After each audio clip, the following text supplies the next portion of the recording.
And he was telling them, actually, all this material education and material work has no good result. You should simply strive to perform devotional service to Krishna, and that will satisfy all your needs. Does it sound familiar?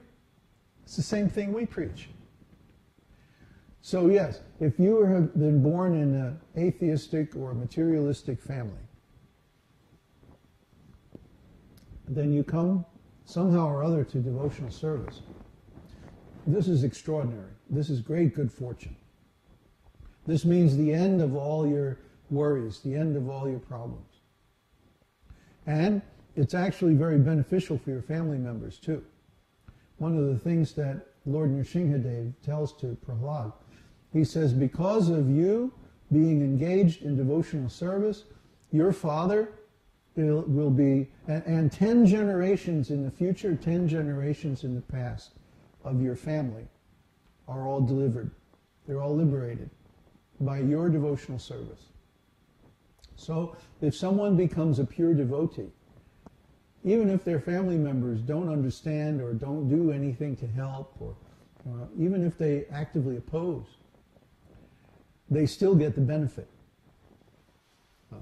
So one of the things that we can tell them, we can show them this passage in Śrīmad-Bhāgavatam and say, look, you may not understand it, you may not get what I'm doing, but you're getting all the benefits.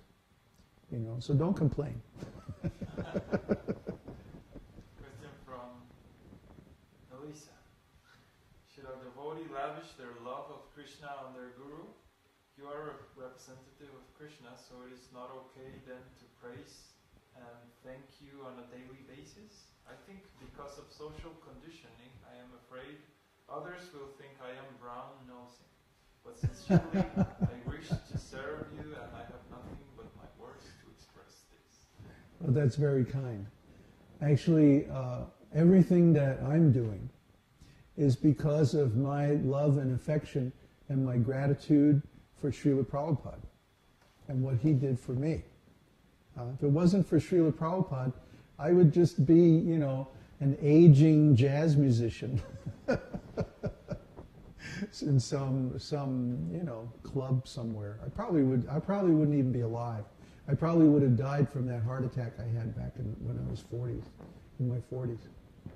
So it's by Srila Prabhupada's mercy that I'm even alive now. That's the way I look at it.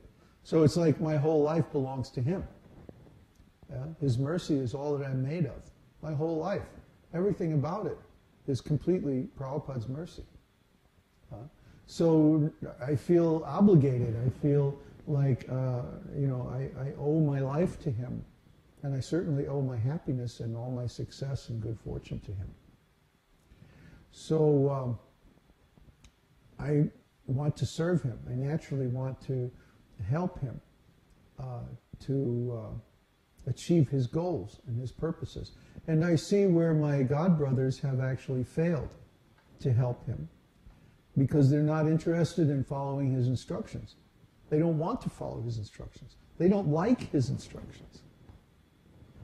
So when I saw this, the more I saw them deviate and fall down from his instructions, the more I became determined that, by golly, they may not be doing what he ordered them to, but I can do that, or at least I can try.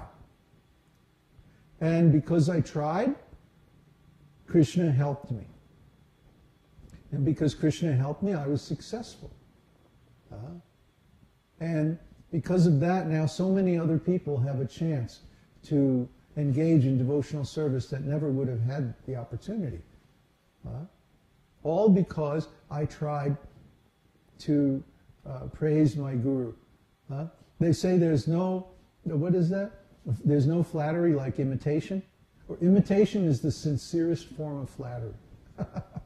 So if I really want to help or praise my guru, the best thing I can do is become just like him, as far as possible. I mean, I'm not a great soul like Srila Prabhupada. I'm just an average kind of guy. But because I want to see his mission successful, because I want to see his instructions carried out properly. I mean, if Prabhupada's instructions were actually implemented, everyone in the whole world would benefit so much. He has the real solution. He's giving the solution to all of our problems. So if we just follow his instructions, everyone will benefit so much that, I mean, how can we just sit around and, I couldn't just sit around and see them neglected. I had to do something. Like if you see nobody's being the man, then you be the man. Kapila Dev Prabhu told me that saying. Nobody's being a man, you be the man. So I saw none of my godbrothers were actually ready to follow Srila Prabhupada's instructions. So, okay, I waited for a long time. Really, I put this off for years. Maybe somebody else is going to do it, Well, maybe not. Maybe I have to do it. Nobody else is going to do it, then it's up to me, I guess. Okay. But now I'm going to do it my way. I'm not going to do it their way. I had to think the whole thing through from beginning to end. How this Krishna consciousness movement is presented, how it's implemented, what are the different methods, what are the different means, how the whole thing is working. I had to figure out how this thing is working. Just like if you come across a car and the car is broken, the car is not going anywhere. You can't just start like changing the tires and doing all this stuff. You have to diagnose what the problem is first. Or who knows, you might be just wasting your effort. So I see so many devotees who have good intentions that, we want to, preserve or rescue or help or revitalize Srila Prabhupada's movement. But they haven't taken the time to think things through, to see how it really works. They haven't diagnosed the problem, so how can they implement a solution? We took the time and analyzed everything very carefully, and we understood what went wrong. And then we corrected the problems and adjusted the presentation to meet those needs. And now everything is going on very nicely simply because we took the time and the trouble to do that. So I am praising Srila Prabhupada with every move I make, with everything, every word I say, with everything I do, because I'm following his instructions. So if you really care, if you really want to express your gratitude or your praise or whatever, then follow our instructions. That's the real praise of the Guru. I mean, it's very nice if you want to learn how to say the Guru Pranam prayer and like that. That's very nice. But if you really want to please me, then follow the instructions. Do the needful, especially. Just if you see a need, fill it. You don't even have to ask me, just do it. And that will be the best praise that you could offer your spiritual master.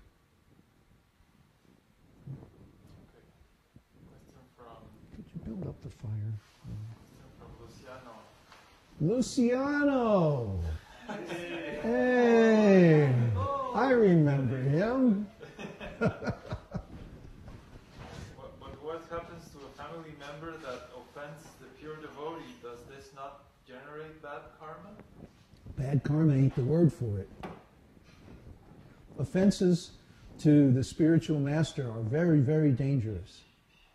If a person offends a pure devotee, then they won't have a chance to engage in devotional service for many, many, many births. Try to understand what offenses do. Offenses block our receiving the results of our devotional service.